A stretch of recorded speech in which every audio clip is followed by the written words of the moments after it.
மலச்சிக்கல் இருப்பவர்களுக்கே ஃபர்ஸ்ட் வந்து அல்சர் ஏற்படும். மலச்சிக்கல்னா என்ன ஆச்சு, அங்கே பூரா பெருங்குடல்ல ஃபுல்லா மலம் வந்து அதிகமாக தேங்கி நிற்குது. அங்கே அதிகப்படியான வெப்பம் இருக்குது. மலம் எருவாட்டி மாதிரி மாறிடும். ஆமாம், வரட்டி மாதிரி சொல்லுவோம்ல, வரட்டி மாதிரி மாறிடும். அப்போ என்ன ஆயிரும்னா அங்கேருந்து வெப்ப தாக்கமானது நடுவில் அந்த இறைப்பையை அதிகமாக தாக்க ஆரம்பிக்கும். ஸ்டொமக்கில் சுரக்கக்கூடிய அந்த ஆசிட் ஸ்டொமக்கை புண்ணாக்காது. ஸ்டொமக்கு மேலெல்லாம் இருக்கக்கூடிய உறுப்புகள் இருந்து வருது இல்லையா, அதுவும் வந்து ஸ்டொமக்கை புண்ணாக்காது. இதுக்கு கீழே போகிறதுல அதை விட அதிகமான அந்த ஆசிட்டோட தன்மை இருக்குல்ல, அது ரிவர்ஸ் வந்தா, அப்போ ஸ்மால் இன்டெஸ்டைன்லேருந்து இது ரிவர்ஸ் வந்துச்சுன்னா ஸ்டொமக்கை நமக்கு புண்ணாக்குது. இப்போ பாருங்க, எல்லா ஆசிட்டும் சாப்பாடை வந்து அரைக்கிறதுக்கு தேவையானதுக்காக எல்லா ஆசிட்டும் சுரந்து நிற்குமா?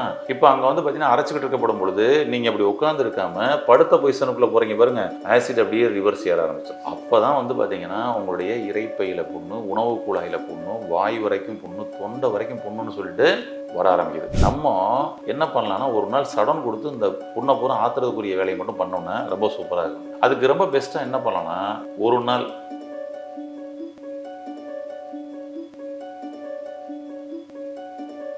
ஹெல்த் கபே சேனல் வியூவர்ஸ் அனைவருக்கும் வணக்கம். இன்னைக்கு அல்சர் அப்படின்ற ஒரு பிரச்சனை நிறைய மக்களுக்கு இருக்குதுங்க. இந்த அல்சர் வருவதற்கான அடிப்படை காரணங்கள் தான் என்ன? இந்த அல்சரை ஏதாவது முற்றிலும் குணமாக்க முடியுமா? அல்சர் பிரச்சனையிலிருந்து நான் டோட்டலாக வெளியே வர முடியுமா அப்படின்றது நிறைய பேரோட கேள்வியாக இருக்குது. நம்ம சிகிச்சை மையத்தில் கூட வந்து பார்த்தீங்கன்னா இந்த அல்சருக்காக நிறைய பேர் வந்து எங்ககிட்ட கேட்ட விஷயங்களும் அதற்கு அவர்களுக்கு கொடுத்த சொல்யூஷனும் அதை பற்றி தான் இந்த வீடியோ பதிவுலேயே கூட உங்களுக்கு வந்து சொல்ல போகிறேன். வாங்க பார்க்கலாம். அதாவது ஃபஸ்ட்டு விஷயம், நமக்கு வந்து அல்சர் அப்படின்றது வந்து இந்த வயிற்றில் ஏற்படக்கூடிய இந்த புண்ணுன்றது எதனால ஏற்படுது அப்படின்னு சொல்லி பார்த்தோம்னா, அதிகப்படியான வெப்பம் அப்படின்றது தெரியும். அல்சர்னாலே முதல்ல வந்து பார்த்தீங்கன்னா அதிகப்படியான வெப்பம். மலச்சிக்கல் இருப்பவர்களுக்கே ஃபர்ஸ்ட் வந்து அல்சர் ஏற்படும். மலச்சிக்கல்னா என்ன ஆச்சு, அங்கே பூரா பெருங்குடல்ல ஃபுல்லாக மலம் வந்து அதிகமாக தேங்கி நிற்குது. அங்கே அதிகப்படியான வெப்பம் இருக்குது. மலம் எருவாட்டி மாதிரி மாறிடும். ஆமாம், வரட்டி மாதிரி சொல்லுவோம்ல, வரட்டி மாதிரி மாறிடும். அப்போ என்ன ஆயிரும்னா அங்கேருந்து வெப்ப தாக்கமானது நடுவில் அந்த இறைப்பையை அதிகமாக தாக்க ஆரம்பிக்கும் அப்படின்றது ஃபர்ஸ்ட் விஷயம். அதிகப்படியான வெப்ப தாக்கம் நம்மளுக்கு வயிற்று பகுதியில் கிடைக்கும் பொழுது அங்கே அல்சர் போன்ற பிரச்சனைகள் வருவதற்கான வாய்ப்புகள் இருக்குது. ஒன்று. அப்புறம் அந்த ஆசிட் சொல்லுவோம்ல, இந்த ஆசிட்டே வந்து பார்த்தீங்கன்னா அல்சர் ஆகிறது அப்படின்னு சொல்லி சொல்கிறோம். எந்த ஆசிட்டுங்க அப்படின்னா அங்கே தான் விஷயமே இருக்குது. என்ன அப்படின்னம்னா, வயிற்றில் சுரக்கக்கூடிய ஆசிட் ஹைட்ரோகுளோரிக் அமிலம் வயிற்றை புண்ணாக்குது. அதை முதல்ல நம்ம புரிஞ்சுக்கணும், சரிங்களா? ஏன்னா நம்மளுடைய உடல் வடிவமைப்பு எப்படி இறைவன் வந்து நம்ம கொடுத்துக்கிறாருன்னா, நமக்கு வந்து வாயில் உமிழ்நீர் சுரக்குது. இது வந்து மிக பெரிய லெவலில் இருக்கக்கூடிய ஒரு ஆசிட்டு, ஒரு பாய்சன் அப்படி கூட சொல்லலாம் நம்மளுடைய உமிழ்நீரை. இந்த உமிழ்நீர் நம்மளுடைய வாய்ப்பகுதி முழுவதும் சுற்றிக்கிட்டு இருக்கு பார்த்தீங்களா? ஆனால் இந்த உமிழ்நீர் வாய் புண்ணாக்காது, கரெக்டுங்களா? அதுதான். ஏன்னா இதை வந்து தாங்குற மாதிரி தான் இதோட செட்டப் வந்து அமைஞ்சிருக்கும். உமிழ்நீர் அடுத்து வந்து எங்கே போகுது? நம்மளுடைய உணவு குழாய் வழியாக போகுது. உணவு குழாயில் ஒரு மியூக்கஸ் சுரக்கும், ஓகேங்களா? அதுவும் அந்த வேற ஏதாவது ஆசிட் வந்தால் அது வந்து பார்த்தீங்கன்னா புண்ணாக்கிறாமல் பாதுகாக்கிறதுக்காகவும் அது ஒரு ஆசிட் லேயரில் நமக்கு வந்து பார்த்தீங்கன்னா இருக்கும் ஒன்று, ஓகேங்களா? அப்போ இது வழியே ட்ராவல் பண்ணும் பொழுது உமிழ்நீர் உணவு குழாயை புண்ணாக்கிடக்கூடாது. அதை தாங்குற மாதிரி தான் அதோட வடிவமைப்பு. அடுத்தது அங்கேருந்து இறைப்பைக்குள்ளே போயிடுச்சு. இறைப்பைக்குள்ளே போனோன்னே இந்த ஆசிட் இறைப்பைக்குள்ளே வந்து இறைப்பையையும் புண்ணாக்கிடக்கூடாது. அப்போ அதற்கு தகுந்த மாதிரி தான் இறைப்பையோட வடிவமைப்பு. இறைப்பையில் சுரக்கக்கூடிய ஹைட்ரோகுளோரிக் அமிலமும் அங்கேயே சுரந்துக்கிட்டு இருக்கு, அதுக்குள்ளேயே கிடக்கு. அப்புறம் அதை புண்ணாக்குனா எப்படி? அப்படின்னா எல்லா பேருக்கும் இன்னைக்கு அல்சராக இருக்கணும், சில பேருக்கு மட்டும் தான் அல்சர் இருக்குது. அப்போ அந்த இடத்துல சுரக்கக்கூடிய அந்த ஹைட்ரோகுளோரிக் அமிலம் அங்கே புண்ணாக்குறது இல்லை. அப்புறம் எதுதாங்க புண்ணாக்குது இன்னும் பார்ப்போம். இப்போ இங்கேருந்து அடுத்து எங்கே போகுது? ஸ்மால் இன்டெஸ்டைனுக்குள்ளே போகுது. ஸ்மால் இன்டெஸ்டைனுக்குள்ளே போனோன்னே அங்கே இன்டெஸ்டினல் ஜூஸ் அப்படின்னு ஒன்று வருது, சுரக்குது. அப்புறம் பித்த நீர் வந்து உள்ளே வந்து விழுகுது. அதுக்கப்புறம் கணைய நீர் வந்து உள்ளே விழுகுது, பேன்கிரியாட்டிக் ஜூஸ். இப்போ பாருங்க, இதுவும் எல்லாமே ஆசிட் தான். இந்த ஆசிட்ஸ் எல்லாமே வந்து பார்த்தீங்கன்னா நம்ம சாப்பிடக்கூடியது உள்ளதுலேருந்து புரோட்டீனு, கொலஸ்ட்ராலு, இப்படி எல்லாத்தையும் தனித்தனியாக பிரிக்கக்கூடிய வேலையை இந்த ஆசிட் மூலமாக தான் நடக்குது. இந்த ஆசிட் இன்டெஸ்டைனை டேமேஜ் பண்ணிடக்கூடாது, ஸ்மால் இன்டெஸ்டைனை, சரிங்களா? அப்போ அதற்கு தகுந்த மாதிரி தான் ஸ்மால் இன்டெஸ்டைனோட லேயர் இருக்குது. இப்படி தான் வடிவமைக்கப்பட்டிருக்கு. ஆனால் இங்கே எப்படி அல்சர் ஏற்படுதுன்னா, இது ரிவர்ஸ் ஆச்சுன்னா, இப்போ இன்டெஸ்டைனில் இருக்கக்கூடிய ஆசிட் ஸ்டொமக்குள்ளே வந்தா, ஸ்டொமக்கு அதை தாக்கு பிடிக்கிற மாதிரியான அளவில் இல்லைங்க, அப்போ தான் ஸ்டொமக்கில் அல்சர் ஏற்படுது. இப்போ உங்களுக்கு புரிஞ்சிருக்கும்னு நினைக்கிறேன், ஓகேங்களா? ஸ்டொமக்கில் சுரக்கக்கூடிய அந்த ஆசிட் ஸ்டொமக்கை புண்ணாக்காது. ஸ்டொமக்கு மேலெல்லாம் இருக்கக்கூடிய உறுப்புகள் இருந்து வருது இல்லையா, அதுவும் வந்து ஸ்டொமக்கை புண்ணாக்காது. இதுக்கு கீழே போகிறதுல அதை விட அதிகமான அந்த ஆசிட்டோட தன்மை இருக்குல்ல, அது ரிவர்ஸ் வந்தா, அப்போ ஸ்மால் இன்டெஸ்டைன்லேருந்து இது ரிவர்ஸ் வந்துச்சுன்னா ஸ்டொமக்கை நமக்கு புண்ணாக்குது. ஃபர்ஸ்ட் விஷயம் புரிஞ்சுக்கணும் ஒன்று. அதே போல் ஸ்டொமக்கில் இருக்கக்கூடிய ஹைட்ரோகுளோரிக் அமிலம் அப்படியே மேலே ஏறிச்சுன்னா உணவு குழாயை புண்ணாக்கிறது.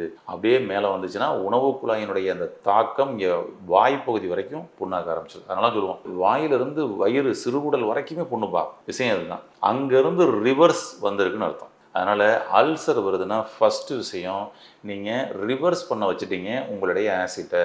அவ்வளோதான்.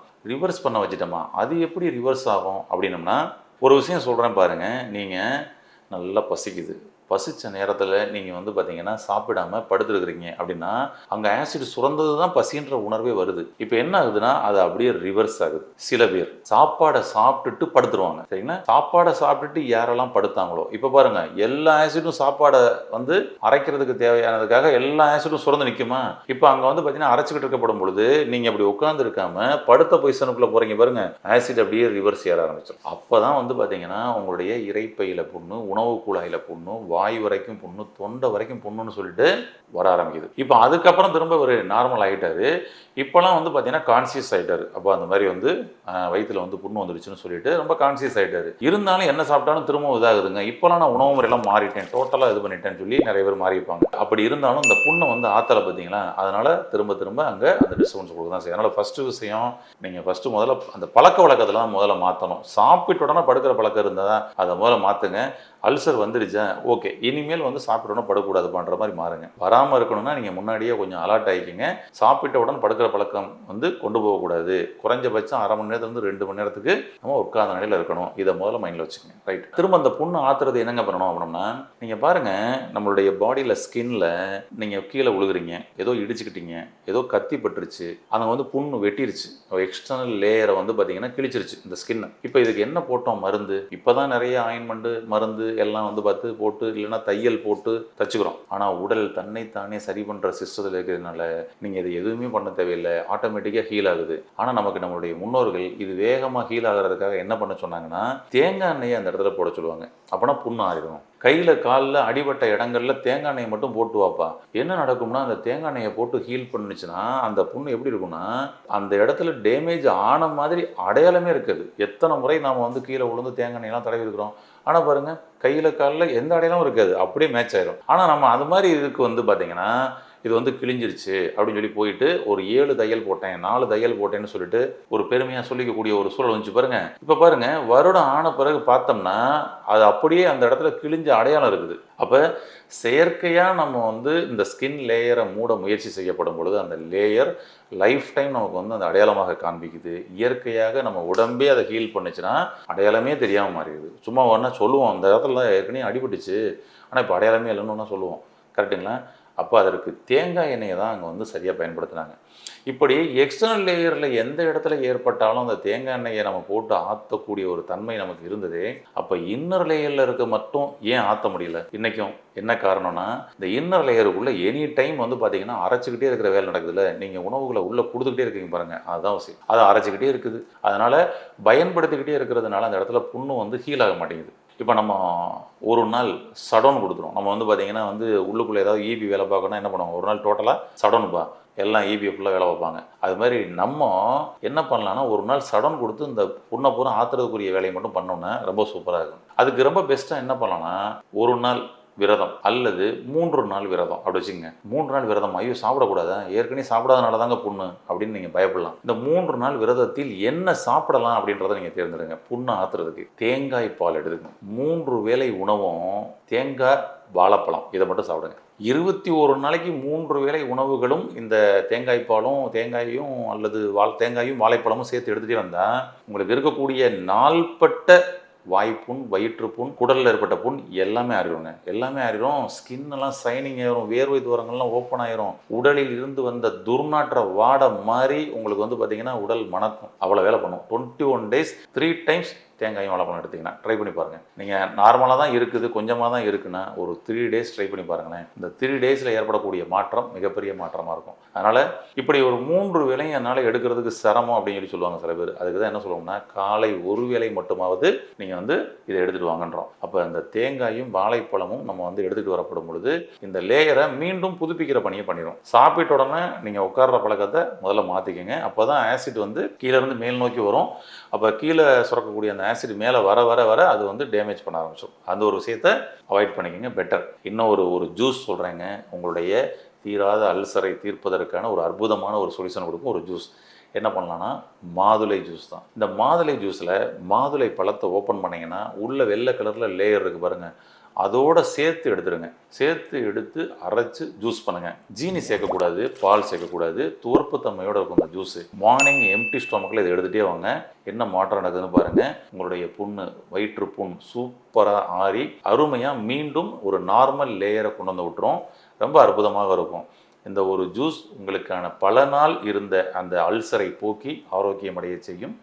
ஆரோக்கியமடைய வாழ்த்துக்கள். நன்றி. இந்த வீடியோ உங்களுக்கு பிடிச்சிருந்தா லைக் பண்ணுங்க, ஷேர் பண்ணுங்க, கமெண்ட் பண்ணுங்க. மறக்காம ஹெல்த் கஃபே தமிழ் சேனலை சப்ஸ்கிரைப் பண்ணிட்டு பெல் பட்டனை கிளிக் பண்ணிடுங்க.